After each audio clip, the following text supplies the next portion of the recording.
my dear friends. We have spoken together in earlier lecture cycles on many important subjects that arise in connection with the theosophical outlook on the world. On the present occasion, we have chosen a subject that is among the very most important of all for theosophical life and thought, man himself. For every branch of human knowledge, this is a subject of the first importance and value, and for the theosophy unquestionably so. In theosophy, there should really be a fresh feeling of what the Greek understood by the word anthropos. If we would find a true modern rendering of the Greek word, we might say, quote, one who looks up into the heights, close quote. This is the definition of man, which finds expression in the word anthropos. He who looks up into the heights to find the source and origin of his life. Such is man, according to the Greek. To recognize man as a being of this nature is the very raison d'être of theosophy. Theosophy wants to rise above the details of sense existence and of the outer activity of life into the heights of spiritual experience, where we are able to learn whence man has come and whither he is going. Man himself, rightly the object of study for every world outlook, must preeminently be so for theosophy. In this cycle of lectures, we propose to consider man in his spiritual nature from three standpoints. They are the standpoints from which a study of man has been pursued in every serious world conception, although in ordinary external life they do not generally find the same recognition. I refer to the standpoints of occultism, theosophy, and philosophy.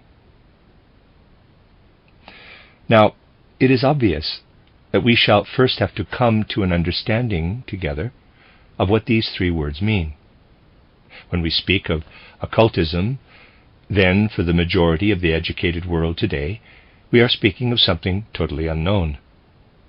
For ordinary everyday life, occultism, in its original and proper form, has always been something secret and hidden.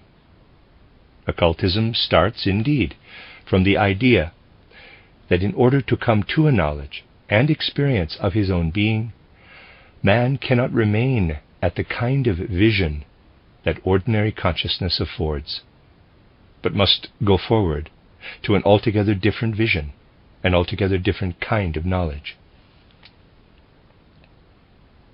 Let me make this clear by a comparison. We live perhaps in a certain town, and we see the experiences of a few individuals in that town. If the town is a fairly large one, we really know nothing more than a few small details of all that is to be seen and known in it. Suppose we want to take a survey of the whole town. We must seek out some elevated position in the environment, whence to obtain a view such as we never could have so long as we remained in the town.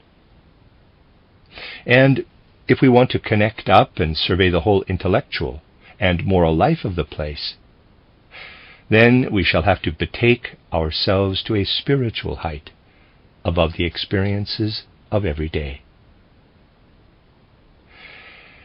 This is the very thing man has to do when he wants to get beyond the experiences of ordinary consciousness. For these experiences show him in reality only a part of what goes to make the whole of life in all its connections. Knowledge must go out beyond itself. It must ascend to a vantage point above ordinary consciousness and ordinary knowledge. It follows naturally that the details, in all their intensity of color and light and shade, tend to disappear. When we go up to a height in order to get a wider view over some town, we see it as a whole and lose the finer details that a closer individual experience can afford. It is the same with a point of view that is raised above ordinary consciousness. It has to forego a great deal that belongs to the more detailed and individual part of life. But it gives, on the other hand, something that is of first importance for a knowledge of the nature of man. It gives a vision of that which lies at the very foundation of man's nature, and is the same in all men. The only way to arrive at such a vantage point is to undertake a path of development and attain what is usually called clairvoyant knowledge. You can read about it in books on the subject and learn what souls have to do in order to come to clairvoyant knowledge. You will find described how the ordinary means of knowledge, perception with the senses and reflection with the ordinary faculty of understanding and judgment, are here not enough. And it is shown how these have to be overcome and superseded. Quite new means of acquiring knowledge, means that lie hidden in the soul like a seed in the earth, have to be discovered and developed. You will probably already have learned from the literature on the subject that 3 stages are to be distinguished on the path to clairvoyant or occult knowledge. The first is the stage of imaginative knowledge, the second, the stage of inspired knowledge, and the third, that of intuitive knowledge. If we wanted to describe in popular language the results of the self-knowledge attained by means of imagination, inspiration, and intuition, we should have to say that it enables man to behold things that are hidden from ordinary consciousness. In order to bring home to you, in a simple manner, what is attained in occult knowledge and clairvoyant vision, I need only point to the contrast between sleeping and waking. When he is awake, man has around him the world of the senses. It forms his environment, and he judges it with his intellect and his other faculties of knowledge. When he enters into the condition of sleep, then dark consciousness, that is ordinary consciousness, is darkened. But man does not cease to be when he falls asleep, nor come newly into being when he wakes up. Man is alive in the time that passes between falling asleep and awakening. Only he has not sufficient strength and energy of soul to perceive what is in his environment when he is asleep. To put it in another way, man's powers of knowledge require to be sharpened by the physical organs, the senses, and the nerves before he can become aware of what is in his environment. At night, when man is away from his sense organs and his nervous system, the forces in the soul are too weak for him to be able to arouse himself and perceive his environment. Now, it is possible, through the means employed for training in occult knowledge, to bring the soul, which is too weak in the night to perceive its environment, into a condition where it can, under certain circumstances, perceive even when it is in the state of ordinary sleep. In this way, there is opened to man's perception a new and wider world. One might say, only the expression is from a certain aspect unjustified, a higher world. We have, thus, to do with a change in the soul, and a change that is in the direction of strengthening the inner forces of the soul, increasing the soul's energy. As this change comes about, man learns to know what is in the real nature of that which goes out of the body in sleep and comes into it again on awakening. He learns that the part of him which is outside the body during sleep contains that inner seed and kernel of his being, which enters into the body at birth, and passes out of it again when he goes through the gate of death. Further, man comes to know that during the time between death and new birth, he lives in the world of soul and spirit. In short, he learns to have knowledge that is spiritual, and he becomes familiar with an environment which is of a spiritual nature and hidden from ordinary consciousness. In the spiritual world lie the foundations of all existence, including physical existence. So that by following the path of occult knowledge, man acquires the faculty to behold the deepest and original foundations of existence. He is, however, only able to acquire this faculty by first himself undergoing change.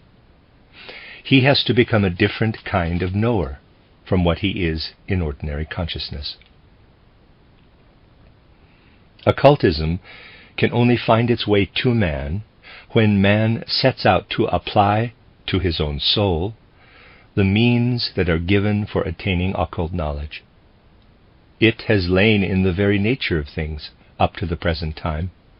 You will often find indications of it in literature, that it was not the concern of every single human being so to educate himself as to be able to have direct vision of the spiritual world and penetrate to the original foundations of existence. The means to do so were imparted only to small circles of persons, and strict care was taken that before a man was given the means of attaining occult knowledge, he should have a preparation and training which would make him ripe to apply these means to his own soul. It is easy to understand why this had to be. Higher occult knowledge leads, as we have seen, to the foundations of all existence.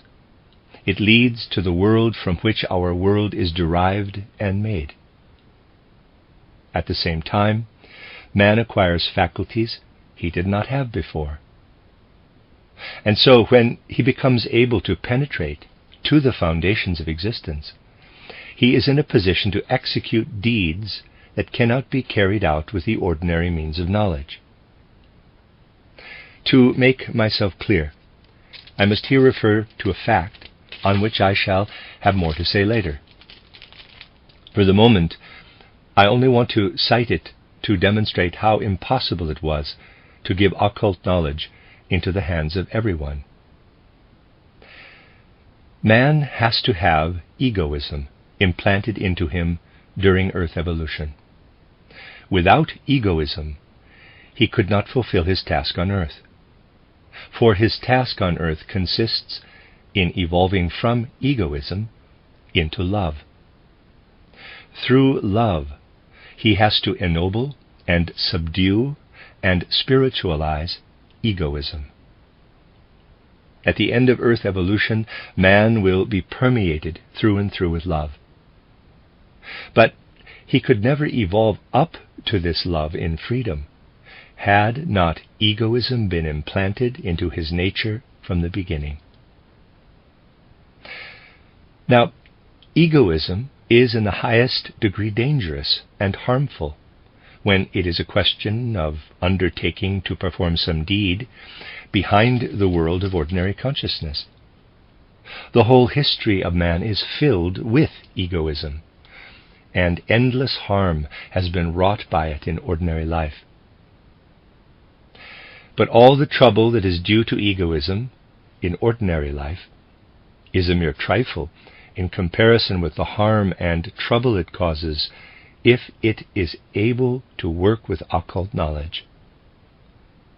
It has therefore always been required of those to whom means of occult knowledge were imparted that they should have a character so thoroughly disciplined and prepared that, let the temptation be ever so great, they would never work in the sense of egoism. That was the first and all-important requirement in the preparation for occult knowledge. Anyone admitted to such knowledge must be quite incapable of allowing the occult to be misused for an egoistic end. Naturally, this meant that only a very few, in the whole course of evolution, could be chosen for reception into the occult schools, which in olden times were called mysteries, and sometimes also known under other names. The occult knowledge to which these few attained had definite characteristics and qualities. The characteristic of which I am now going to speak is in our own time undergoing change, but it has been common to all rightly named occult schools hitherto. It is this. In the occult schools, where the means of occult knowledge were imparted to men, among the many things that had to be overcome in the process of overcoming egoism, it was required of the pupil that he should not speak in the mysteries or occult schools with ordinary words, that he should not try to make himself understood with the words that are current in the life of external consciousness. For a kind of refined and higher egoism enters into man as soon as he makes use of the words and thoughts and ideas that are employed in external life.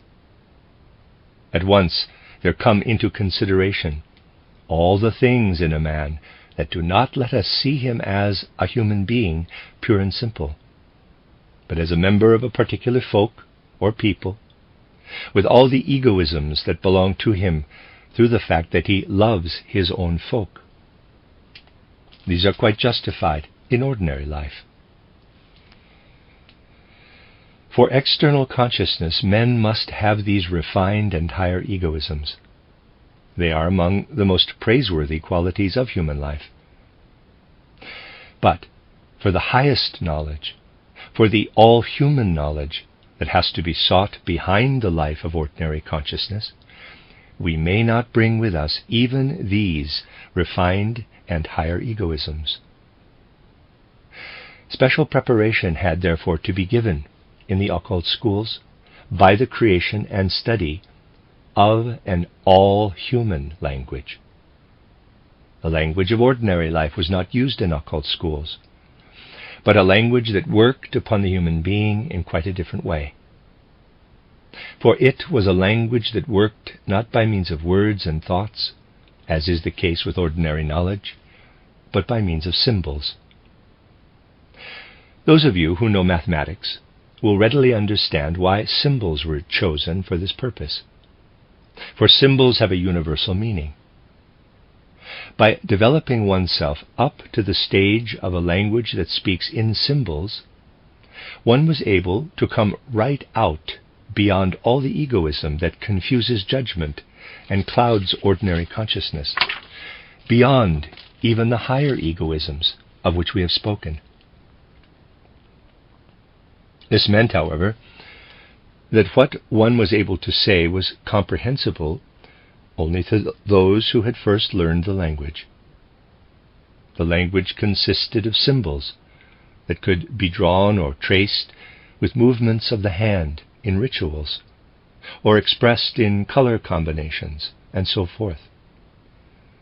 In occult schools, not what was imparted in words was of importance. That was only preparatory. But what was spoken in symbols, independent of ordinary human words, independent even of ordinary human thoughts. Thus the first step to be taken in an occult school was the study of a symbol language.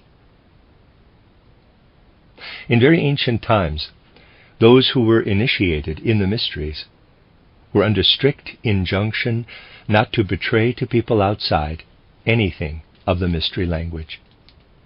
For if a man who was outside the mysteries were to get to know the symbols and were clever enough, he might come to possess, all unprepared, a means to occult knowledge. The creation of the symbols provided the possibility of a language common to all men.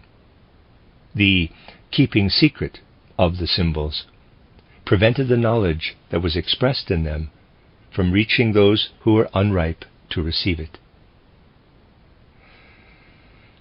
Thus, through the very fact that one was obliged to speak and use a symbolic language, provision was at the same time made against mystery knowledge being communicated indiscriminately. True mystery knowledge, true occultism, was a knowledge that was kept guarded in the secret schools of the mysteries and had to be attained by the development of occult faculties. It was a knowledge that by its nature belonged to all mankind. Nevertheless, it was always limited to narrow circles of people in the way I have described. There is still another reason why occultism could not be communicated to mankind at large.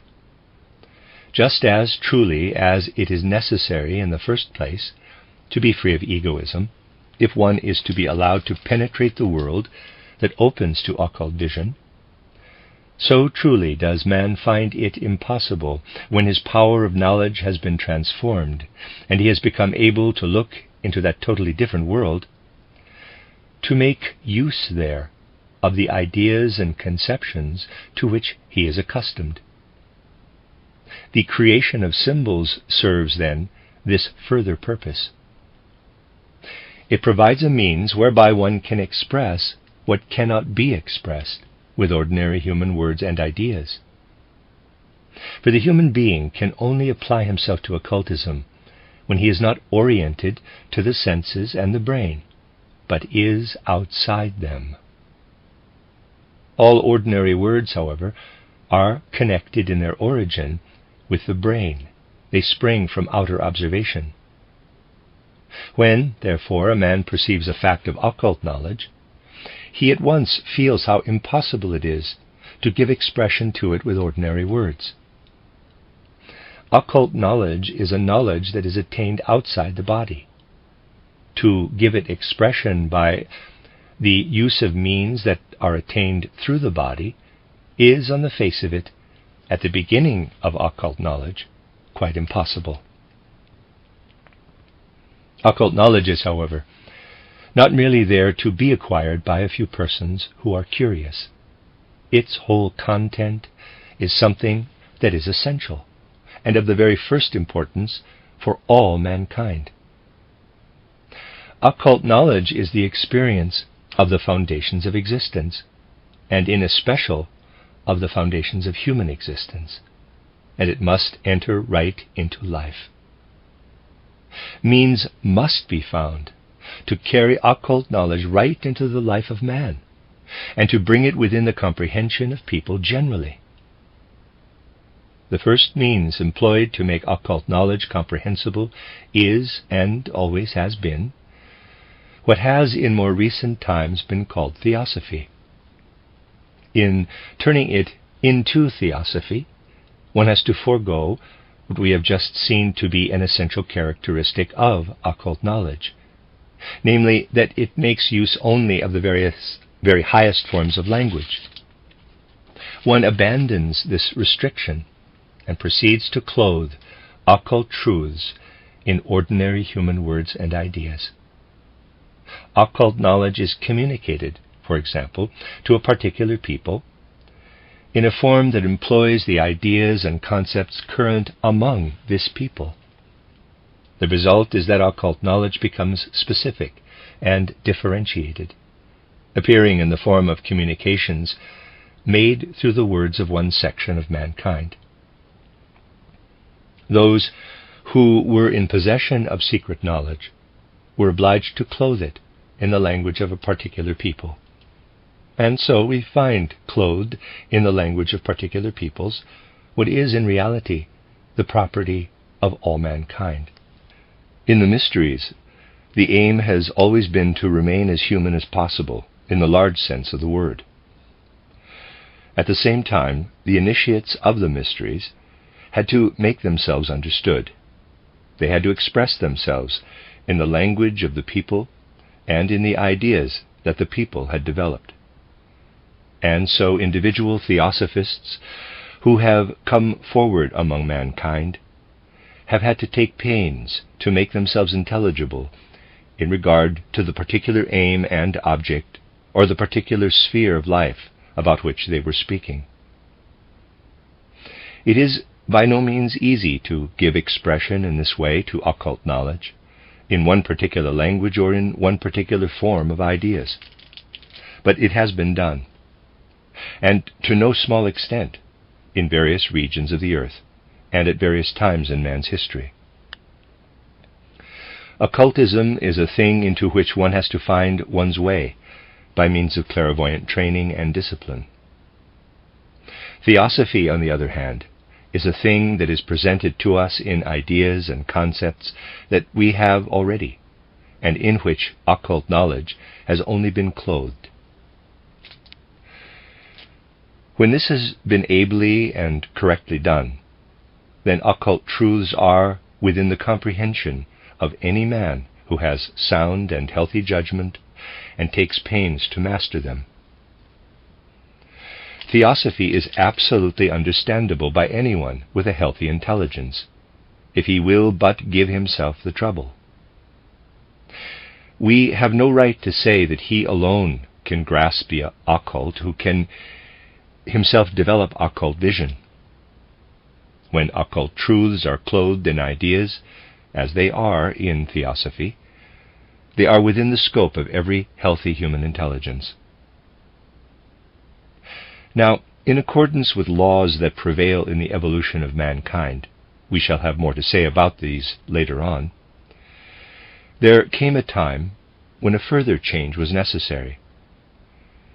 In the far-off past of evolution, we find among the most ancient peoples, parenthesis, I do not refer here to the decadent peoples that an ununderstanding anthropology calls primeval, but to the really original peoples of which spiritual science tells, close parenthesis. Among these original peoples we find mysteries and occult schools which communicated occult knowledge to a few individuals. And we find also a more widely communicated theosophy, that is to say, occult truths clothed in familiar ideas. But as time goes on, we observe a change. Whereas, hitherto, almost the only way in which man could approach the first foundations of existence had been in the form of theosophy, that form began now to pass over into one that was more religious in character. It was recognized that while it is true that the healthy human understanding, if it will only go far enough, can quite well grasp theosophy, yet with the progress of human life, it was becoming no longer always possible for men to adopt the comprehensive point of view of a healthy human understanding. And provision had also to be made for those who simply through the conditions of external life had no possibility of developing their intelligence far enough to enable them to penetrate occult truths. A way had to be found whereby such could attain a kind of faith knowledge of the foundations of existence. The mysteries had already what may be called a, in quotes, feeling knowledge, and out of this developed now the religious form of knowledge, which became for later times the more popular and more accessible form of knowledge in comparison with the theosophical. When we go back a long way in the evolution of mankind, we find a world conception which has not a religious character, in the sense in which we understand the word today. In the first post-Atlantean epoch, the ancient Indian, we find an occult knowledge of which the people were able to partake in the form of theosophy. For this far-off Indian time, religion coincides with theosophy. When we trace back the evolution of religion, we find at its starting point theosophy. With the progress of evolution, it became more and more necessary to make use of the religious form of knowledge. It could no longer be assumed that man, with his healthy human understanding, could have insight into what theosophy was able to give. And so the truths of theosophy began to be poured into a new mold, and became the truths of religion. Passing on to more recent times, we find that in Christianity the change becomes complete. The change, that is, from the theosophical form of knowledge to the religious. In the various Christian churches and creeds, as they have developed through the centuries, very little trace of theosophy is to be found. The theosophy of the old kind has disappeared into the background. And we see how, with the development of Christianity, develops also a theology, so that in time we have, in addition to faith, a theology, whilst theosophy becomes an object, if not of hatred, at any rate of antipathy to the theologians. A third form, in which man's strivings after the foundations of existence have been clothed, is the philosophical. Occult knowledge is acquired by the human being insofar as he is free from the physical body. Theosophy expresses occult knowledge in external thoughts and external words. Philosophy strives to reach to the foundations of the world with instruments of knowledge, which, though refined and subtle in quality, are nevertheless bound to the physical brain. Philosophy, as we find it in the essentially philosophical epoch of human evolution, does not set out, as does theosophy, to hand on that which has been acquired outside the physical body. Philosophy tries, in so far as may be, to approach the foundations of existence by means of man's ordinary faculties of knowledge. The truths of philosophy are thus striven after with faculties of knowledge, which, though of the subtlest, are yet connected with the body. Philosophy has, at bottom, the same goal as occultism and theosophy, namely to search out the foundations of existence. But philosophy makes use of the thinking and the means of research that are bound up with the brain and with outer perception. With the aid of these, it sets out to delve into the foundations of existence.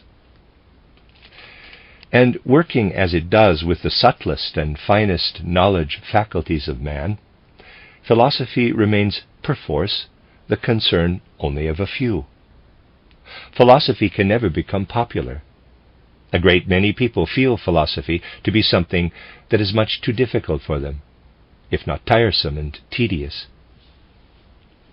Now, the aforesaid characteristic of philosophy is important, that it works with knowledge faculties which are bound up with the senses, and that it chooses of these the subtlest and the most refined.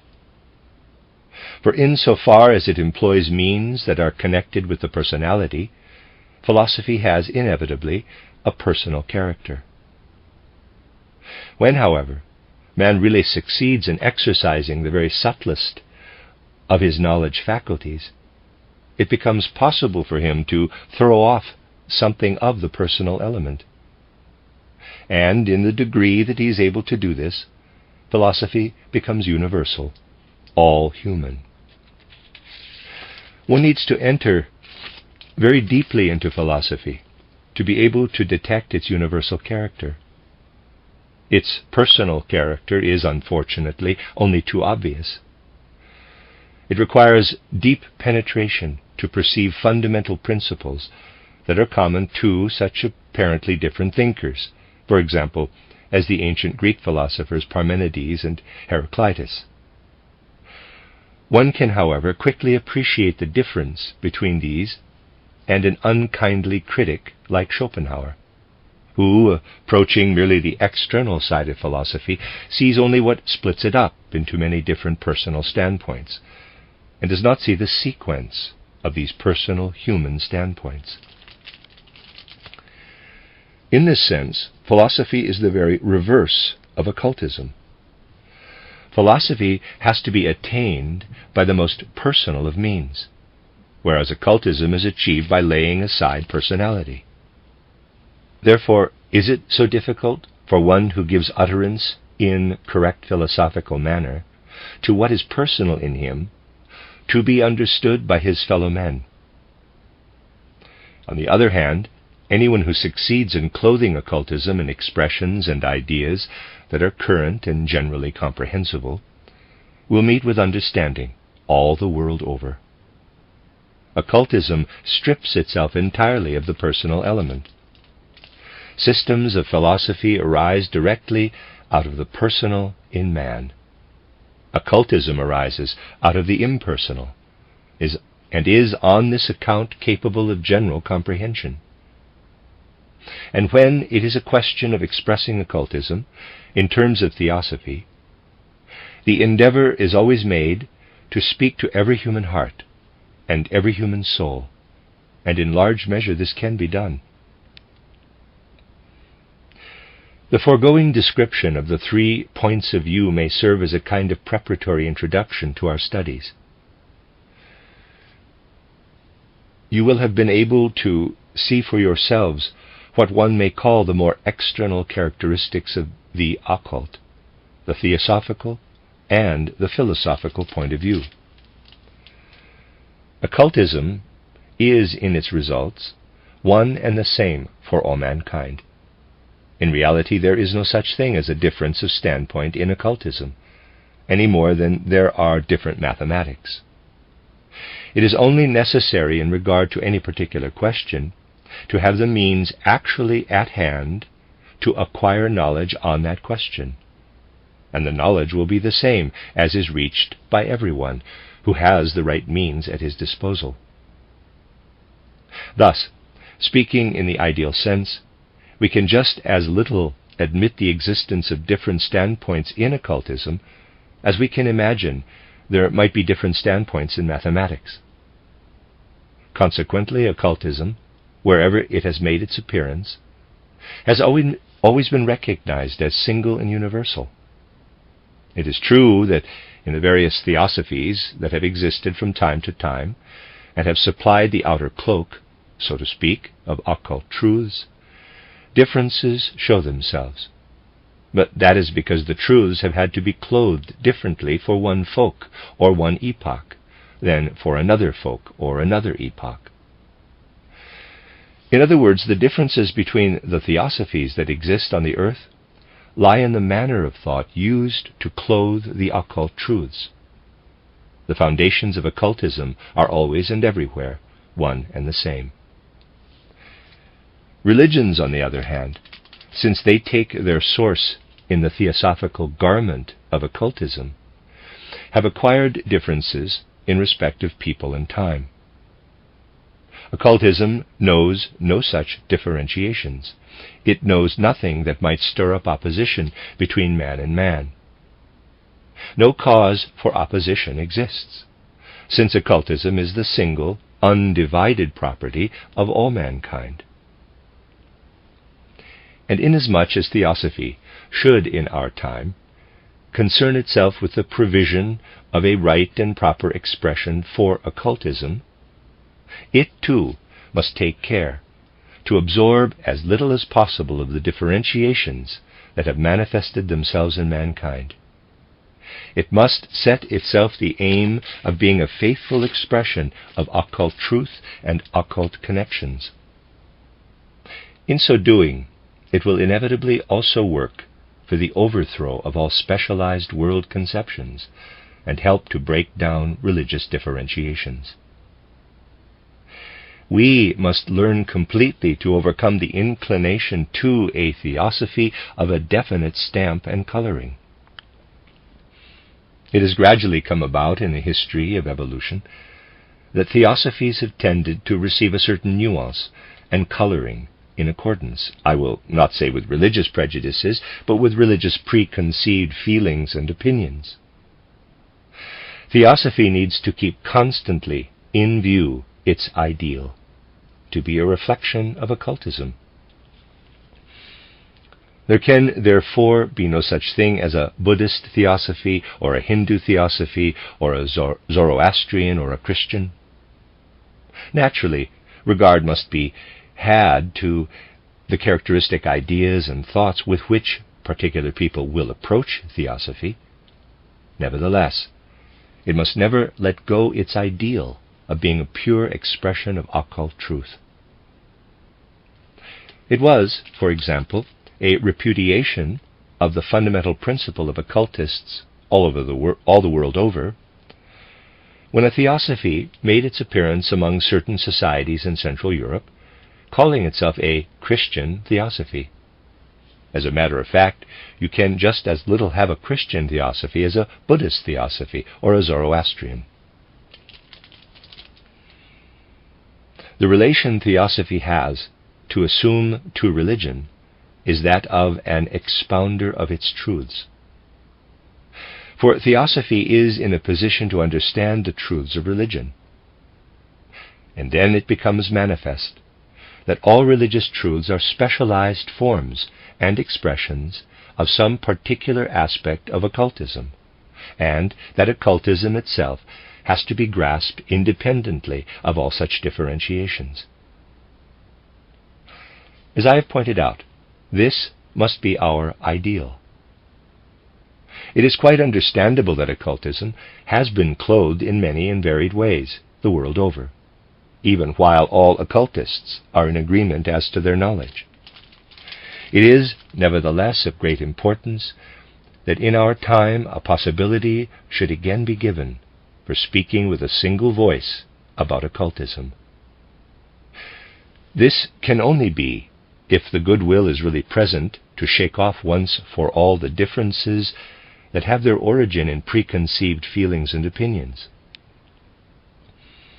And it is encouraging to see how already the desire is gaining ground for a general agreement on elementary matters of occult knowledge.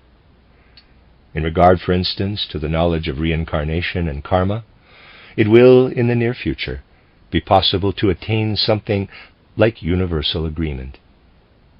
As our theosophy develops, it will, to begin with, concern itself first and foremost with the spread over the whole earth of the great and important truths of reincarnation and karma. For these truths are destined to prevail. Even religious prejudices will surrender before them. A great work for peace on earth would be accomplished if unity and harmony could be established in regard to the higher realms of occult knowledge. Let that stand before us as an ideal. It is hard of attainment. When one reflects how intimately men are bound up with their religious prejudices, and with the whole way in which they have been educated, one will readily perceive the difficulty of presenting them with something that is not colored with any religious prejudice, but is as faithful a picture as possible of occult knowledge. Within certain limits, we must be prepared to recognize that as long as the Buddhist takes the standpoint of the Buddhist faith, he rejects the standpoint of the Christian. And if theosophy takes on a Buddhist coloring, then that Buddhist theosophy will quite naturally show itself inimical, or at any rate unsympathetic, to occultism. We shall also understand how difficult it is in a realm where Christian forms prevail to come to an objective knowledge, let us say, of those aspects of occultism which find expression in Buddhism. Our ideal, however, must always be to meet the one point of view with just as much understanding as the other, and to establish over the whole earth an harmonious and peaceful relationship based on mutual comprehension. The Buddhist and the Christian who have become theosophists will understand one another. They will be sure to discover a standpoint where they are in harmonious agreement. A theosophist has always before him the ideal of a universal single occultism, free of all religious prejudice. The Christian who has become a theosophist will understand the Buddhist when he says, quote, "It is not possible that a bodhisattva who has passed from incarnation to incarnation and has at length become Buddha," parenthesis, as happened in the particular case with the death of Suddhodana, close parenthesis, should afterward return again into a human body. For in becoming Buddha, he has attained to such a lofty stage of human evolution that he does not need ever to pass again into a human body." Close quote. The Christian will reply to the Buddhist, quote, "Christianity has not up to the present given me any revelation concerning beings like bodhisattvas. But as I strive after theosophy, I learn to recognize not only that you know this truth out of your knowledge, but that I too must receive it as truth." Close quote. For as theosophist, the Christian will say to himself, quote, "I understand what a bodhisattva is. I know that the Buddhist speaks absolute truth about these beings. He utters a truth which could be spoken in lands where Buddhism prevailed. I understand it when the Buddhist says that a Buddha does not return again into a fleshly organism." Close quote. The Christian who has become a theosophist understands the Buddhist who has become a theosophist. And if the Christian were now in his turn to address the Buddhist, he could say, quote, "When one studies the Christian faith in its true occult content, as it is studied in occult schools, then one finds that the being who is designated by the name of Christ," close quote, "the name of Christ may be quite unknown to the other," continue quote, "is a being who was never on earth before the time of the mystery of Golgotha. He is a being who can never come again in a physical body, for that would contradict the whole nature of the Christ." Close quote.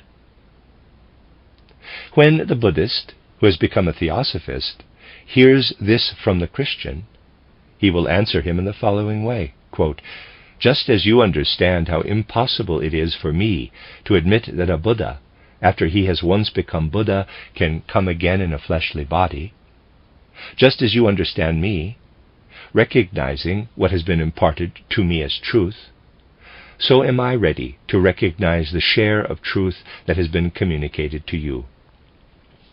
I try to recognize what you receive from your faith, namely that at the beginning of Christianity stands not so much a teacher, but a deed, an act." Close quote. For the occultist places at the beginning of Christianity not Jesus of Nazareth, but the Christ, and he sets the actual moment of its beginning in the mystery of Golgotha. Buddhism differs from Christianity in that it has a personal teacher as its starting point, whereas Christianity has a deed, the deed of salvation and release, the deed accomplished by the death on the cross on Golgotha. Not a doctrine, but a deed stands at the foundation of Christian evolution. This the Buddhist theosophist understands, and he receives what is given as the occult foundation of Christianity, and in doing so helps to establish harmony among mankind. He would be breaking the harmony if he were to apply to Christianity his Buddhist ideas.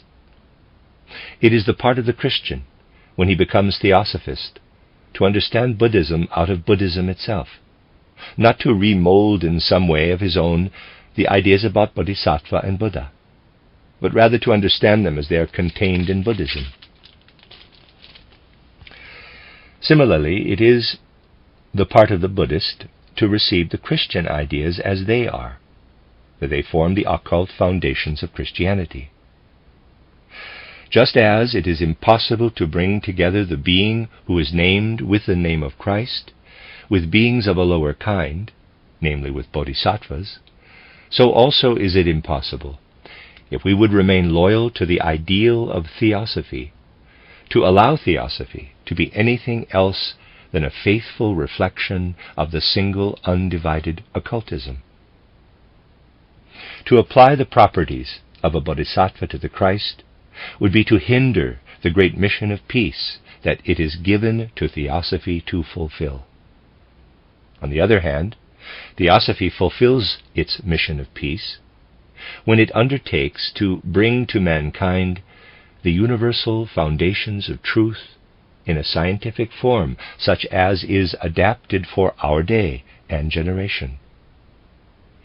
When we in the West understand Buddhism or Brahmanism or Zarathustrianism without prejudice, and when Christianity too is understood in the way it needs to be understood, then it will be possible for the really fundamental ideas of Christianity to find recognition and response among men.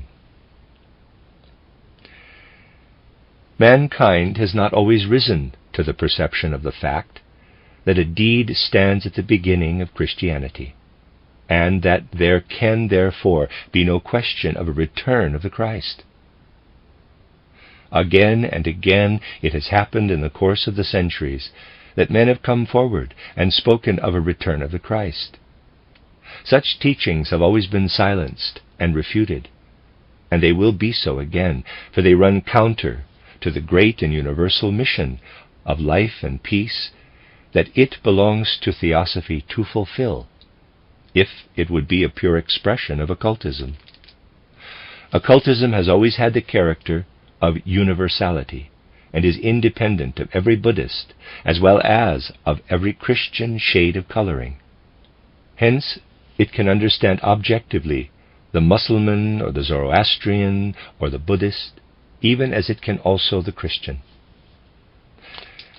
What I have said will help you to see how it is that occultism, which is universal, has come to assume in Theosophy so many different forms in the course of human evolution. And you will be able also to see why in our time it is so important to hold up as the ideal not that one form of religion should gain the victory over the rest, but that all the different forms of expression of religion should mutually understand one another. The first condition for this, however, is that men should come to an understanding of the occult foundations that are the same for all religions.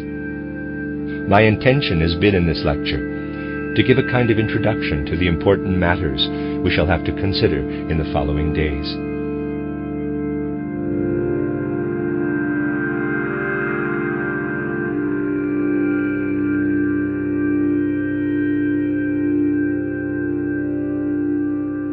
Please consider supporting the creators.